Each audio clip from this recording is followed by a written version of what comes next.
Happy Thursday, Happy New Year, everybody. I didn't hop in here yesterday to say Happy New Year, so I'm a little delayed, but Happy New Year. First Hoerner happy hour of the year. I have a little friend helping me today. I'm puppy sitting.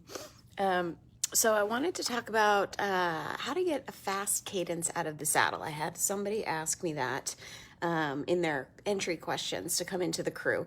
And I've had a few people mention that in person. Actually, I get a lot of riders asking that question. So even if you know how to do it, this might be good to listen to so you can figure out how to coach a rider how to do it.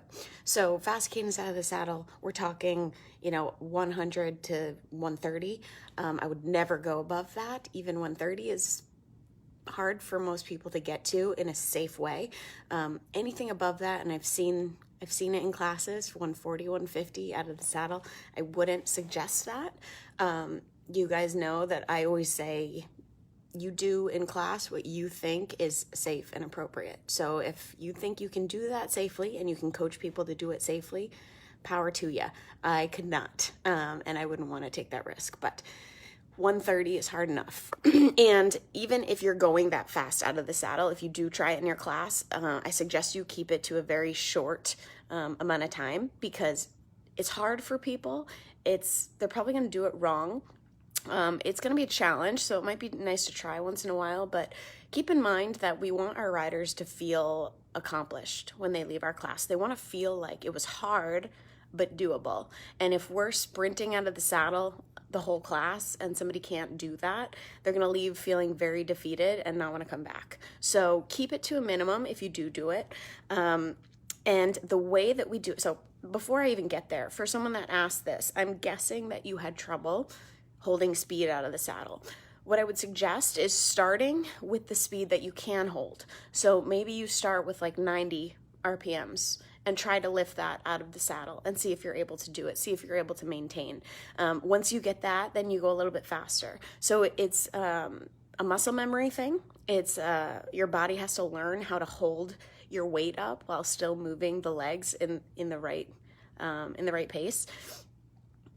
The other thing you can do is, I always do this in class, find the speed in the saddle first and then lift it out.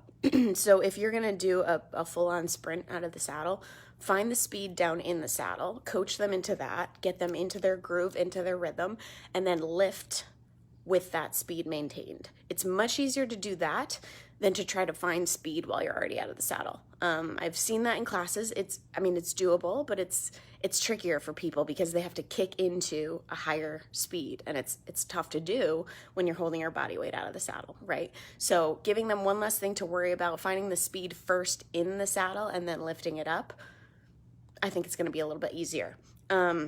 So the way that you can practice getting those higher speeds, like I said, you start lower, start at like 85, 90, whatever's hard for you. And then you start to build up as you're able to lift out with that speed. So start at those speeds, lift up slowly. So very, very slow. I think a lot of people make that mistake. They kind of jump out of the saddle, pushing all your weight forward. Then you have to bring your weight back, right? Because we want our weight back over the saddle, and you have to try to rediscover the speed. Instead, try to lift very, very slowly, just like an inch off the saddle, and see if you can keep it in that form. It'll be a whole lot easier to hold. What else can I say? Make sure, obviously, you have a road underneath you. We never want to ride with nothing under us as we coach our riders, right? So make sure before you lift, maybe you find the speed, then you add a little bit more to make sure the road's under you, and then you try to lift out of the saddle so that you have enough under you that it's holding you steady. And then the only other thing I'll say about that speed out of the saddle is that a lot of people focus, once we get out of the saddle, on the downstroke. We're focusing more on the pressing instead of the lifting. If you can change it so that you're thinking about driving your knees up, it does help you find that circle, that fluid motion, and it will help you maintain your speed. So I just gave you guys a lot of information. Go back, rewatch this. If you're someone that struggles with speed out of the saddle, you're not alone. There's a lot of instructors who do. It doesn't mean that you're a bad instructor, you're not good enough to be teaching, or any of that, and that's some of the comments that I got. Don't think that. Just recognize that you can always work in different ways. So if sprinting out of the saddle doesn't feel good for you, just don't do it.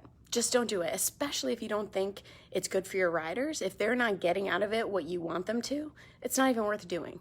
So try it, practice it, and then once you got it, think about it. If it's worth putting in your class, then maybe you drop it in once or twice. If not, leave it out. There's plenty of other ways to work on the bike if you can't sprint out of the saddle, so don't stress about it. Let me know if you have more questions on this. I hope I explained kind of my method for coaching it. If you guys have any other questions around finding that speed, bringing it out of the saddle, or how you can maintain it, please drop them in the comments. I will come back and check, as I always do. And I hope you guys have a wonderful new year. Enjoy. Bye.